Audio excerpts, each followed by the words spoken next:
Hello and welcome once again to What's Out There, the paranormal podcast from the Out There Paranormal Group. And telling you tales tonight, we have myself, Nigel, and myself, Juliette. And we've been away for a little while. We've had a holiday. I know, so we have. we've not been about since July, but we're back with a vengeance. And I don't know, we've talked about the summer, and the summer's now fading into the distance and the autumn's now appearing, but I think we should go back to the summer a little bit and tell a few summer tales. So what have you been doing in the holidays, Jules? Gosh, well, I've had my children, as many of you have as well, obviously, doing different things with them, trying to keep them entertained and not argue and fight, as kids tend to when they're left alone together. They do love to do that, don't they? Yeah, we did Sutton Hoo. We went to have a look at that, which was absolutely fascinating. Place. Guys, if you get the opportunity, go and have a look at Sutton Hoo, because it really is very, very interesting. Yeah, really fascinating place. So we went to see Sutton Hoo and the stuff they've got there, the treasure and things they've got there that they discovered. We also went to Rendlesham as well. We checked out the UFO case, and I took the boys to Rendlesham Forest to see if we could actually find where the UFO was hiding. Did you manage to find one? Alas not, but we did see a model, and we had a very, very long walk through the forest with two boys moaning because they wanted to go home and game. But it was a nice walk. It really was a nice walk. But yeah, fascinating. Very but there we go. So, our topic for tonight, we're going to be talking about Rendlesham, but not what you suspected. We're not going to be talking about flying saucers. No, we're not. In fact, we're going to be dipping our fingers into a somewhat fishy tale. Are you going to have fishy fingers? I may well have fishy fingers by the end of this. Oh, wow. So, Mrs. Indeed. This is so going to go completely to pieces, isn't it? But just to be a little bit different, we're touching this time on, I suppose, it's a curious mix of cryptozoology. Of course! Indeed. We haven't done enough cryptozoology. We haven't done any at all. It's one of my favourite subjects. We've mentioned a few things where we talked about Nessie and stuff like that. I try and get these things in. I know. And you giggle me off. I'm sorry, I can't help it. You know, when I said Nessie could be a ghost. Well, it's possible. It could be the ghost of a dinosaur. It could be a dinosaur ghost. We have dog ghosts and cat ghosts. Why can't we have a Nessie ghost? Well, maybe that's, like I said on the previous podcast, could be why we only see him for, well, some people I should say. I personally have never seen Nessie, but maybe, we only see Nessie or sightings for seconds, minutes. Maybe that's why. Because it's I've forgotten the term. My brain is like jelly. When it's a recording of a past event that's not... What, a recording in time? Yeah. What's the word we use for it? I don't. My brain's gone to mush. It must be all that food we've had. We've just come back from the pub. We've been out for a lovely meal, and oh my days. That will come to me in a flash of inspiration later on. But we're going off tangent. We are. Yes, we need to get back to our fishy tale. Fingers. So... Nigel and his fishy fingers. So fishy, Nigel. Here what are we go. going to be talking about? Mermaids. We're going to actually tell you a story first off about Rendlesham Pond. Okay, so... I love mermaids. Let's wind it back. So, like we were saying, you say the name Rendlesham, and strange encounters. Everyone will think of the famous UFO incident that took place over Christmas in 1980. But Rendlesham, however, has other stories to tell. And here is one of those tales. Rendlesham is not on the coast, but strange as it may seem, it has its own mermaid tale to tell. Okay. I know, you weren't thinking about this, were you? Okay.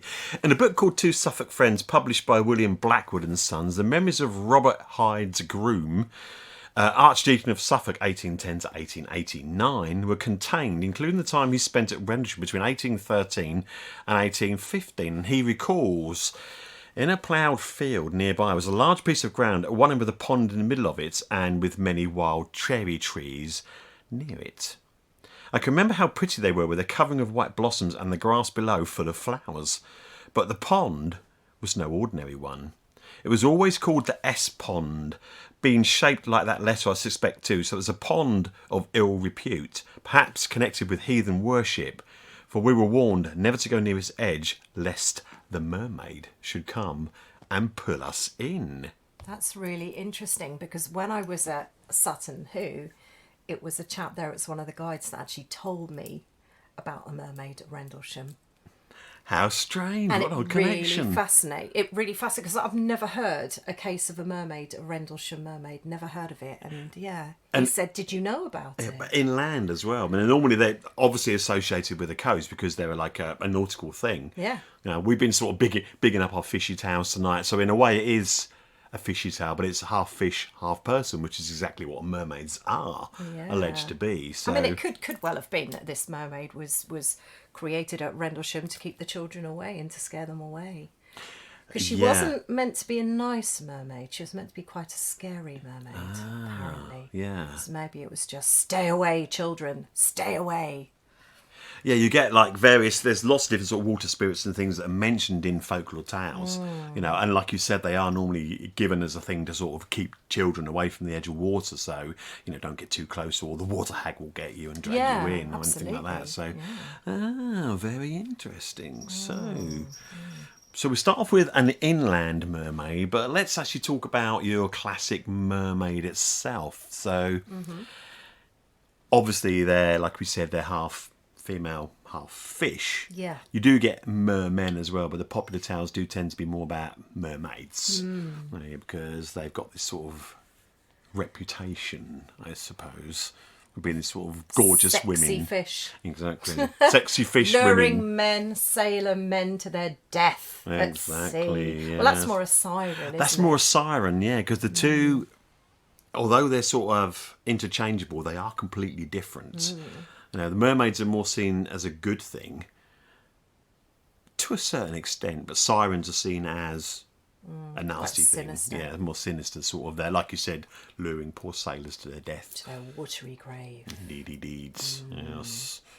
With their singing and all sorts of stuff. You're a mermaid.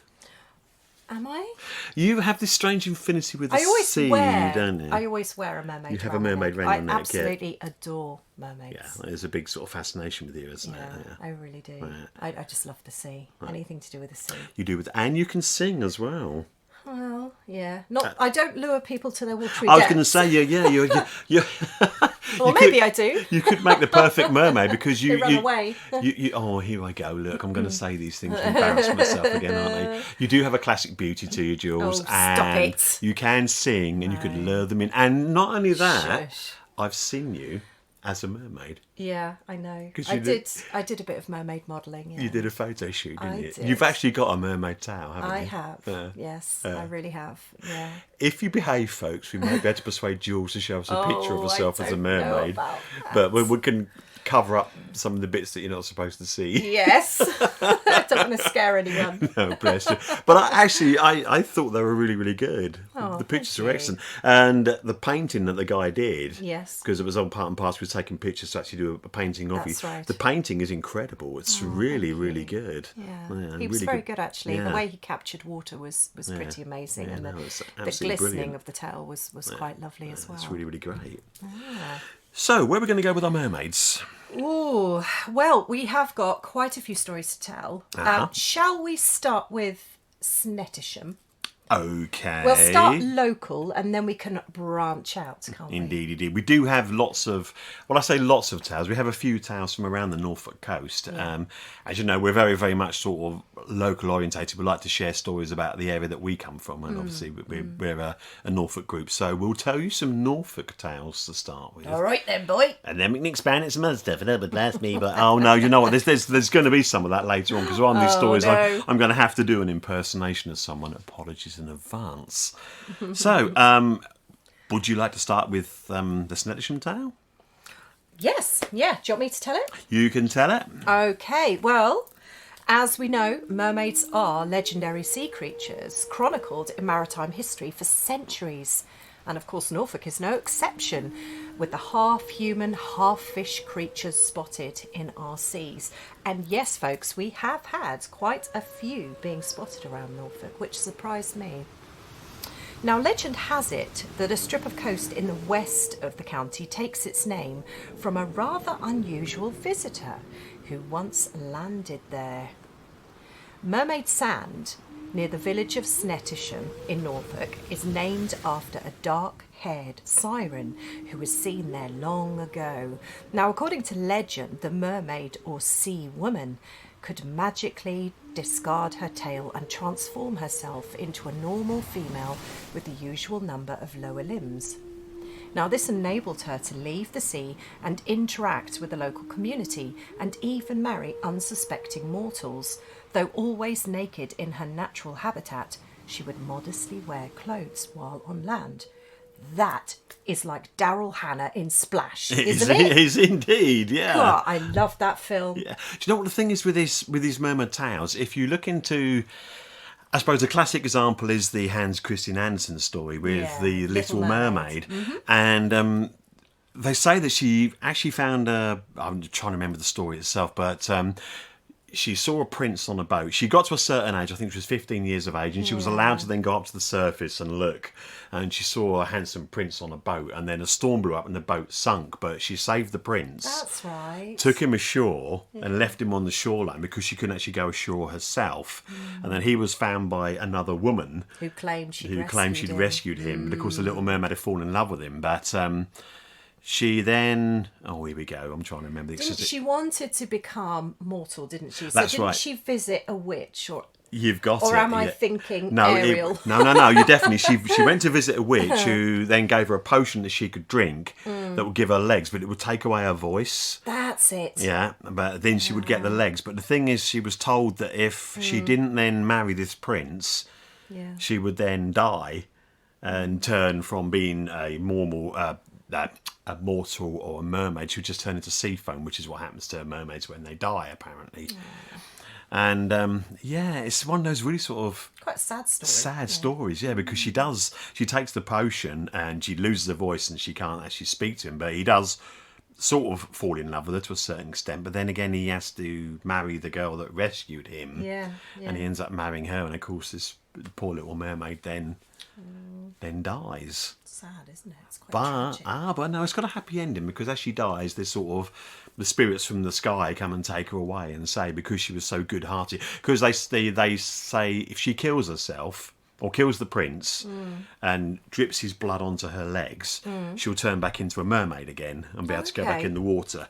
But she can't do that because she's in love with the prince. She can't do that. So That's still really quite sad, though, it is isn't quite it? sad, yeah. You know, these fairy stories, they're not we grew up with them as kids, and they're quite sinister, a lot of them. I mean, Disney's cleaned it up. Yeah. For the Little Mermaid, you obviously got, yeah. Ariel and going, and there's with The crab under the sea. there's the badger, and it's all like, and I think there's actually now a live action version of it being made as well. Oh, is there? Apparently so, yeah. So that'd be interesting to see. Did you know there is actually a mermaid qualification you can get now? You can actually study, because I looked into this. You can actually get a qualification for being a real mermaid. It's a recognised qualification. So a mermaid degree of sorts? Ish, yeah. You should do it. That'd be hilarious. What would I do with it? Well, you could put it after your name or whatever, couldn't you? I think that'd be really cool. Well, yeah, but I wouldn't be able to do much with it, would I? I'd certainly stick it on the Out There group and say that you're a qualified mermaid, because I think that'd be absolutely brilliant. There's not going to be many paranormal groups who can turn around and say they've got a mermaid. Well, a qualified mermaid in their team, is there? So that. I think that's really cool. But the thing is with these mermaids is what they appear to want to do is they come out of the water because they want to get themselves a soul. Yeah. Which is a strange thing, because they're seen as like pagan creatures, I suppose, for a certain extent. They don't have a soul as such, which is, I think, with the Little Mermaid, that's what she wanted to get. She would come ashore and she would get the soul. If she married this human person, she'd get a human soul and they'd be able to live happily ever after. Which, strangely enough, leads us on to our next story. which is Sheringham Mermaids. the Sheringham Mermaid. Go on indeed. then, Nige. Tell us about this one. I think we could share this one, Jules. It's quite a long story, so we'll tell it in Okay. sort of bits. So Alrighty. if I start, then Okay. we can sort of share bits as we go along. Okie Okay. In the mid-15th century, Church of All Saints in Upper Sheringham, there are many delightful carvings. Sorry, in the mid-15th century Church of All Saints in Upper Sheringham. Got myself confused there. There are many delightful carvings on the ends of the benches, including dragons, lions, cats and horses. On the bench nearest the northwest door is an image of a mermaid, a classic image of a mermaid, holding a mirror and a comb, which you Okay. often sort of see mermaids with these things. Okay. This little mermaid, however, has a tale of her own to tell. The story says that she was lured to the church from the sea more than a mile away, much like how mermaids of myth lured sailors, by the sweet singing of the church's congregation. Interesting. Okay, so do you want to go on? Oh, okay. You want me to tell You this go. bit? You can tell that bit. So, despite having a tail instead of legs, poor little thing dragged herself all the way up from the beach. And trust me, guys, trying to move with a tail isn't fun. How on earth she managed to drag herself all the way up from the beach 1.5 miles inland to the church is beyond me, because quite frankly, when I was in my costume, I couldn't move. That is a long way to I go. was literally side rolling into the sea to do my shots. It was horrendous. I wish I'd been there. So how on earth she managed to do that is beyond me. But when the mermaid got to the church, the service was still in full swing. However, the church beadle spotted her and cried out, Get you on out. We can't have no mermaids in here. That Followed. sounded like Somerset. goodness, that did a bit, we were in Norfolk. Followed by rudely slamming the door in the face of the poor mermaid, leaving her on the floor outside. The mermaid, however, was determined to get in. As soon as she was able, she crept into the back of the church. How did she do that? I've no idea. You must have waited until the sort of service was over and then... What, side rolled in? Yes. And apparently she can still be found there today, sitting quite happily on the end of the pew with her comb and mirror in her hands. How did she side roll into a church holding a comb and a mirror? She must have had them in her pocket.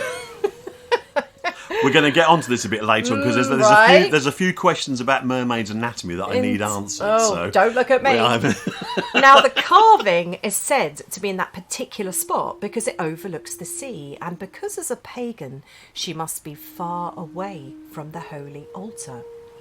Okay, other versions of the story say that a mermaid washed up on the beach in bad weather and slithered up the hill. Slithered? I mean, that's a new one. See, how could you slither as up well? the hill. I know. I would like to meet the person that wrote Vote this, yeah. You know, They don't obviously know an slither. awful How lot. can a mermaid slither? Mermaids aren't snakes, are they? No. Let's be honest. I The mean, only they thing you can- can really do is sort of commando crawl on your arms. Well, I tried that and it didn't work. No. Maybe that's because my bum's too big. I don't know. But there is that to be. But yeah, it's impossible to slither. It's impossible to pull yourself along by your two arms, because I tried that too. And trust me, I did. The only way I could move was to side roll along. Couldn't there be a minute of sort of fishy flapping going on? Fishy flapping. You keep your fish fingers out of this, you. I'm not about to say Oh, he's this off. now. Here we go. Here we go. Nigel's off. It's the fishy fingers. Anyway, where did I Getting get all to? excited. Honestly, I was thinking more fishy flaps himself, but there we go. Oh my word. Where was I? Right, come on. Other versions of the story say that the mermaid... Okay, she was slithering up the hill to Yes. the church, yeah, Yeah, we were slithering. in search of a soul. Okay, she wasn't welcome at the church because everybody believed that mermaids had no soul and were not allowed in God's house.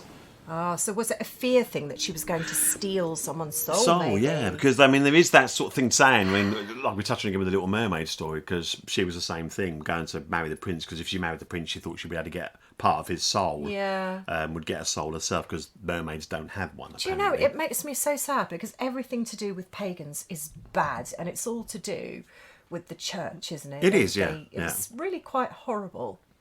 When you think about these creatures. I mean, okay, we're talking about mythological creatures to a certain extent, but they don't, mermaids especially, don't seem to be doing horrible things. Well, you say that. Oh, here we go.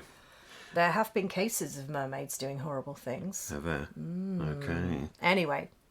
Okay. There have been other local mermaid tales too. In 1832, a group of fishermen claimed to have caught a mermaid off the Norfolk coast, while another incident was reported by a father and son who had been fishing close to Winterton, which is just up the road from me. Yeah, indeedy. I know Winterton very well indeed. Used to live there many years ago. I'm going to go fishing off Winterton and see if I can catch me a mermaid. Yeah, do it. Interesting. But in October 2016, a man claimed to have found the remains of a mermaid washed up on the beach at Great Yarmouth. Ooh. Now, the creature had obvious fins, a tail, and a decayed head, which looked rather human-like. Now, it was later discovered to be a Halloween prop after locals began to suspect something rather fishy. Okay. Talking about fishy... Right, now Nigel has been dying to talk about this. We have had things going backwards and forwards on WhatsApp, haven't we? About Fishy Fingers. Do your fishy bit, Nige. Okay. Fish fingers. Oh, that marvellous snack that we can all remember from my childhood. Fish don't have fingers. Mermaids have fingers. But fish fingers have nothing to do with the mermaid's fingers. I'm going off track here. Fish fingers actually started in Great Yarmouth. Did they really? Well, they didn't actually start there. The English version did, from the Bird's Eye factory at Yarmouth. Okay. Fish fingers go back a little bit further than that. They actually come from America. And they were started by a company called Gorton's. But then Clarence Birdseye, the good old Birdseye guy, took them on board and decided he'd market them instead. So Captain Birdseye. That's the badger. Captain Birdseye! Captain Birdseye! They trialled them. They made them with herring. Ooh. Yeah. Okay. But as a sort of a little bit too fishy trial to go alongside them, they made them out of cod as well. Okay. And they tried the two different variations out in Southampton. Okay.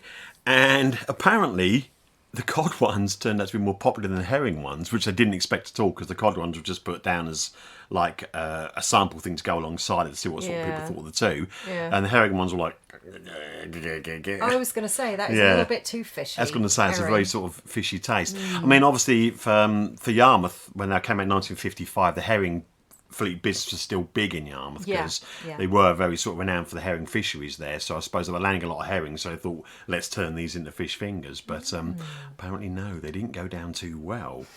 But the cod ones did. They probably came up, though, as well, didn't they? Yeah. Herring tends to repeat, doesn't it? So you probably have a bit of a herring savoury back in the 1950s. You're probably sort of reliving it every sort of half an hour or whatever it is. It's not quite the same ring to, has it? Good Lord. A herring savoury. The weird thing is, in America, they're not called fish fingers. They're called fish sticks. Are they? Yeah. Well, we decided to call them fish fingers, but actually what happened was, when they came out of the Yarmouth factory, they had a poll amongst the workforce as to what to call them. And the staff, they came up with the idea of calling them fish fingers. Oh, right. And the name stuck. Which is curious. So there we go. I would love to have been part of that discussion. A little bit of useless information. I bet you there was a few giggles in that factory. Can you imagine? Fish fingers. Indeed. I know. I'm not even going there, Jules. We've refrained from this so far as much as we can this evening. Keep it clean. Keep it clean. Indeedy. Right. So there we go. Right. So we've done our fishy bit. We have. We're going to Fishy history. We have. We're going to drift off somewhere a little bit different now. Okay. Because mermaids, I mean, okay, we understand the fact that it is mythological. It is sort of based on... We haven't found one yet, have we? We haven't indeed. Well, I mean, the mermaids have been around for a jolly long time, haven't they? They certainly have. Let's be honest. I mean, I'm just trying to remember when the first case of the mermaid was. You did tell me. It was something to do with... the Middle East, wasn't it? It was about 1000 BC, wasn't it? I think. The one. That was one of the earliest mermaid legends. And that was the goddess Artagatis. And she dove into a lake and she took the form of a fish. And that's one of the earliest cases of a mermaid legend. And that's from the sort of Syria area, wasn't it? That's right. That's right. And then you obviously have the other stories from around or later period than that, 800 BC, when you're talking about Homer and Yes. the stories of the Iliad and the Odyssey. Although in that case they're talking about sirens, which are different to mermaids. Yes. And the stories sort of change from there. In fact, we'll look at sirens a bit later on. We so I will, think we will. we'll touch on the next story. We're talking about. We're going travelling. We are indeed. Where are we flying to? We're flying to somewhere tropical and hot and nice and warm. As if we haven't had enough sun, let's have a little bit more. We're going to go to Fiji.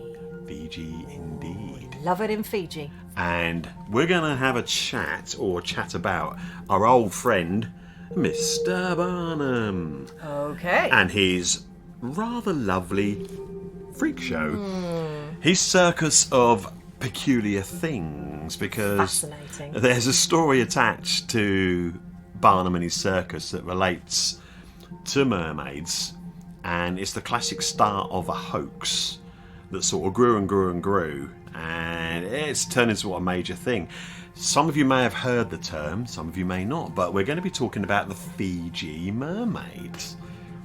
Okay, so what it basically is, okay, like I said, famous sideshow impresario P.T. Barnum was the man most directly responsible for the birth and rise, the fame of the legend of the Fiji Mermaid. Okay, the hoax became a reality in 1842 when Burnham manipulated the New York Herald and 2 other newspapers to publish exclusive articles about these elusive mermaids. Okay, having acquired his own Fiji Mermaid on loan from a certain Mr. Kimball, Barnum was able to make his Fiji Mermaid a hit, stumping naturalists and everyday gawkers alike.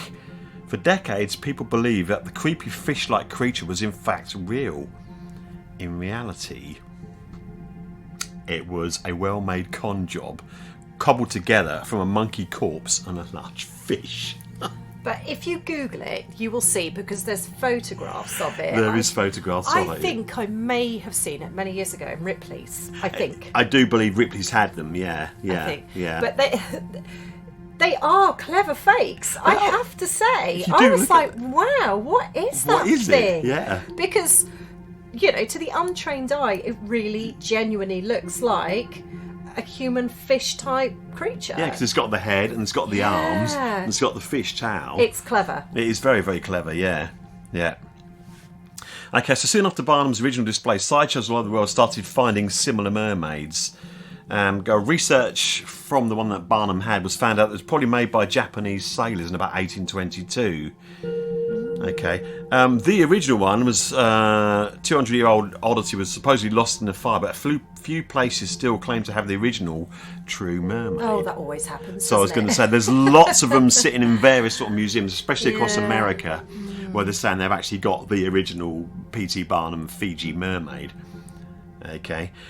But why do they call it a Fiji Mermaid? Yeah. Okay. Why is that? It's because most shows claim the specimen had been captured in the seas near Fiji. I suppose it's a sort of a place that's far enough away with this sort of reputation for being tropical and a bit weird. And unknown, Exactly, of course, because yeah. a lot of the people seeing this creature would never have been to Fiji. Yeah, they didn't even know where it was. No, They look on exactly. a map and think, where is it? And it's like an island out in the middle of nowhere. Also, in that era as well, the maps would always have sea monsters on and things like that, didn't they? The really old maps. Here be monsters. From the 1700s, Yeah. you'd get mermaids and sea monsters and all Yeah. kinds of giant squid. And mind you, they have proven giant squid exist. They have, But- yes, yeah. Oh, maybe that means mermaids exist. Who knows? Hey, who knows? See, this is the thing. You don't, the sort of depths of the ocean, you don't know what's down there. And that is the thing. Think about it, I mean, someone was saying, there's only a certain percentage of the ocean that's actually been explored, and it's quite a low percentage. Well, we know more about the moon than we do our own ocean, Yeah, don't we? it's something like about 15% of the world's oceans have been There's explored. a lot we don't know. The rest of it hasn't. And when you sometimes see, especially when trawlers have trawled the deep, some of the things they trawl up, Oh, they're stunning. and you look at them and you think They the don't look of weirdest this planet, looking things. do they? No, It's absolutely fascinating. completely alien. So who knows, folks? Who knows? Indeed, indeed. So, Fiji Mermaids, yeah? Yes. After Barnum popularised the creature, many of the sideshows adopted variations of the hoax. Some variations had even had fish scales on its tail, and its hair around parts of its torso. It was often displayed with its teeth bared and with a menacing, wide-open mouth. Scary mermaid. Make them look a bit more scary, but I mean, we don't see mermaids as scary. We don't. No, we always seen as this, like we said earlier on, this beautiful creature that sort of sits on a rock with its tail sort of hanging down, long hair, often not wearing an awful lot. Not wearing an awful lot. I know. Well, that's why men like them, isn't it? Let's Exactly. be honest. Well, this is why we're tempted by them. I'm quite happy to dive in and be sort of grabbed by these creatures and taken away. I'll bet. Well, there is actually a real difference between mermaids and sirens. Yeah, it's the sort of term that's interchangeable. When you sort of go back and look, you can separate the stories out. And if you actually look at them, you can see there is a distinct difference. There really, really is. Now, mermaids are actually half human, half fish. Yep. Whereas sirens are actually half human, half bird. Now, this is weird, isn't it? Because you've got this image that sirens and mermaids are the same, but they're not. They're really not. And even Hollywood's got it completely wrong as well. They have indeed, yeah. So tell us the history, Nige. Okay, so sirens are actually go back to Greek mythology. There was actually a chap called Apollonius of Rhodes in Argonautica in the 3rd century before the Common Era who described the sirens in writing as being part woman and part bird. In fact, there were similar figures with beards that could be labelled as either sirens or as demons as well. The first sirens are mentioned in Homer's The Odyssey. An island near Scylla and Charybdis is where the sirens lived. They would await ships and sing their songs to bring death upon sailors. The hero Odysseus managed to pass through the siren territory unscathed by having his crew stuff their ears with wax. However, Odysseus wanted to hear the song of the siren, so he had himself tied to the ship's mast so he wouldn't be able to give in to the siren's song. Uh-oh. So today sirens often used as a synonym for mermaids. They became popular during the medieval period, but actually dated back as early as the 8th century AD, where it was written that sirens were seagulls with the body of a maiden but have scaly fish tails. In the Anglo-Saxon catalogue, Liber Monstrorum. The other thing I wanted to sort of touch on is when we're sharing backwards and forwards across WhatsApp, we shared some videos of what sounded like singing. Yeah. There's videos on YouTube where they say you can hear things singing in the background. The noises we think are probably cetaceans, whales or dolphins Definitely making the sounds noises. like it to me. But they do sound, don't they? It's like singing and high-pitched wailing and they're really interesting noises. You can see how a fisherman in the middle of the night, if they've been sailing for a long time and they're tired or whatever, and they hear these noises and they're just surrounded by darkness and sea, how they could possibly think it was something like a mermaid, because some cetacean sounds do sound very similar to human voices. Yeah, it's completely fascinating stuff. And the other thing that when I was sort of researching this and looking into the noises that whales and dolphins make, they use infrasound to communicate, which is another fascinating aspect you can look at it, because obviously with infrasound, we know in the paranormal that there are certain areas of infrasound that can make you hallucinate or maybe sort of see things and sometimes hear things as well. Yeah. So you're then looking at the possibility that maybe humans were affected by the infrasound that the cetaceans make Quite that possibly. made them actually then hallucinate something else and see something. So Quite possibly, it's fascinating when you look into it like that. Like you said, it's easy to confuse these noises. When we go back in sort of time and look at medieval times, people don't understand what they are. No. You're out and about on a boat and you start hearing these weird noises. It's quite easy to sort of Create stories. exactly suppose that they are. But if they genuinely feel that they're seeing something and, they genuinely feel that they're hearing something, they're going to try and figure out what on earth it could be. And if it sounds like a woman or a female in the ocean, Yeah. they're going to put 2 and 2 together and think it is a mermaid, aren't And of course, if it is a dolphin and you don't see the top half of the dolphin, you see the tail, Yeah. then you're going to start assuming the noise is there, the tail is there. Fish don't make noises like that. No. Well, there was also, there was dugongs and things like that, and the manatees that they used to mistake for mermaids as well. Exactly, wasn't there? yeah. So it's quite easy to be fooled by these things. Which leads me on to another classic hoax that we were going to sort of touch on earlier, but I'm going to touch on it now. Yeah. And it's the classic Animal Planet one. Oh, yes. Yeah. Did you guys ever see that? There was 2 of them, wasn't there? There was 2 of them, yeah. There was Fascinating. The first one was the body that was washed up, wasn't it? And then they went on, I think it was 2012, they showed that one on the television. They went on a year later to produce this one. That was allegedly some divers from Oceanographic Institute somewhere that were in a submersible, I think off the coast of Greenland, if I remember rightly. And they're doing a survey, and all of a sudden this hand just suddenly appears and bangs on the glass outside. Oh, gosh. And then you see the face. Yeah. Thing sort of flits by, don't it? And Yeah. you're sucked completely in by it. And I first saw this before I found out it was a hoax. So I'm Yeah. looking at it thinking, Wow. bloody hell, what is that? Isn't it one of the most watched videos on Animal Planet? It was, yeah. You know, absolutely They amazing. didn't It's say very to clever. start with that it was a hoax. No, I They know. actually had you thinking, and the 2 guys, I'm going to put a link to the video actually in the description for this podcast so you can watch it yourselves if you haven't seen it already. The 2 guys, the 2 actors that they get to tell the story are so believable. Yeah. You're sitting there and you're thinking, oh my God, this is real. Until you realise that it is a complete and utter hoax, but it is a brilliant hoax. It's a very clever hoax. Absolutely amazing, and it's certainly worth watching. I'm also going to put on a video that we got of a guy listening to cetaceans singing as well, so you can hear that too, and you can hear what we're talking about there. Because the great thing is with these, we can put them on so you can actually sort of see them. Yeah. Fascinating stuff. Truly, truly is. It is indeed. You know, before we wind this up, Jules, there's some weird thing that I need to ask. Oh, no. I know. Oh, no. What? It's been playing on my mind. Oh, no. What? What are you going to ask? Are you going to embarrass me? No, not at all. I'm just thinking about mermaids in general. Right. Okay. So they got like a top half of a lady and a Yes. bottom half of a fish. Right. Okay. Yeah. They got boobs, Oh, here we go. but they've not got any What? Fishy bits? fishy flaps. Oh, for goodness sake, Nige! So how do mermaids reproduce, or do they not reproduce? Or I suppose we're talking about being mythological creatures, but to me it's like, you're going to be a sailor, you're going to be going after a mermaid. Look, you can see the long hair and the beautiful face, you can see the How mermaid's do boobs. dolphins reproduce? How do whales reproduce?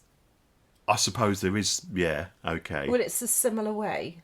Well, I thought it'd be like the way the fish do, you know, whether they lay the eggs and the male comes up and No. squirts stuff over it. Oh, for goodness sake! What, chocolate sauce? Peanut butter? Why is this in my head, Jules?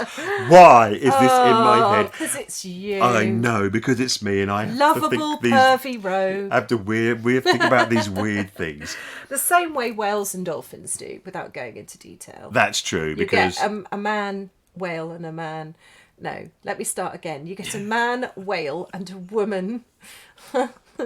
And yes, they come together and make friends. You weren't expecting this, were you? And they love each other very much. They do indeed. And then they get married and have small children and live That's happily right. ever after. Yes, indeed. Okay, that's All fair right. enough. I think I've got it now. Yeah, okay. I had to ask, though. I know, I'm really sorry about that. And on that, I think I can probably leave you to finish it off. Okay, Jules, so I'll leave you to that. And you can wind up the whole proceedings if I can find the thing on the screen for you, which I've now got rid of.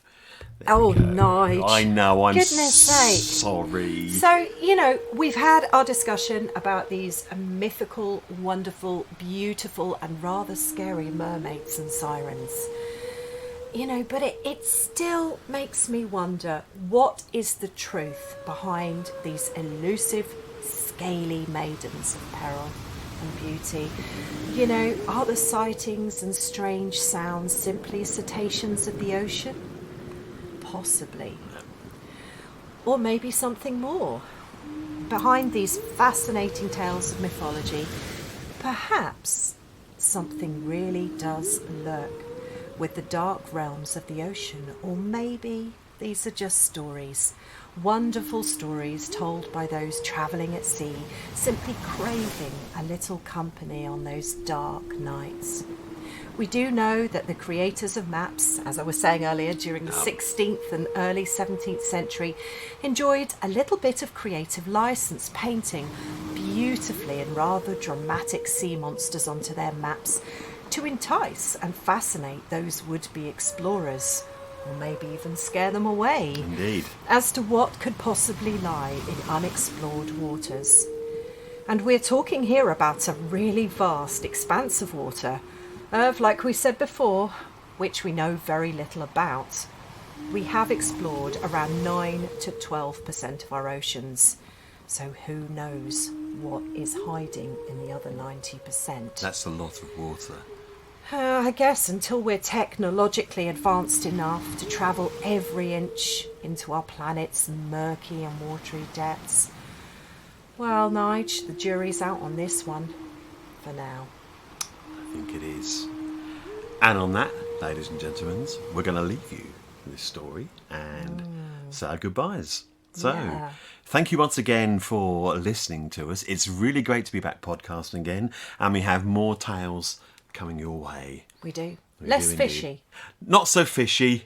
I think actually the next one is going to be rather gruesome. Oh, looking forward to that one. We will come back to more cryptozoology and things like that. We will do, yeah. We've got quite a few stories. We've got a few stories to tell, and we do have a specialist in cryptozoology lined up that we're going to have a chat with further down the line as well. I know, I'm so excited about that one. It's I can't wait great. for that. We're trying to touch on all aspects of the paranormal, as you know, and there's a lot to touch on. yeah, kicking off the spooky season with mermaids is a little bit strange, but then again, we just thought it was nice to wind up the end of a glorious It's a story summer. close to my heart. Indeed, and, it is. You know, I always wear my Little Mermaid necklace. You do Never indeed. take it off. Yeah. She's always with me. That's why I wanted to tell it, and you wanted so much to talk about mermaids, and I thought, yeah, we got to do it Put up with me. just for you. So there we go, ladies and gentlemen. Until next time, Thank you for listening. thank you very much, and it's goodbye from me. And it's goodbye from him. Goodbye. Take care.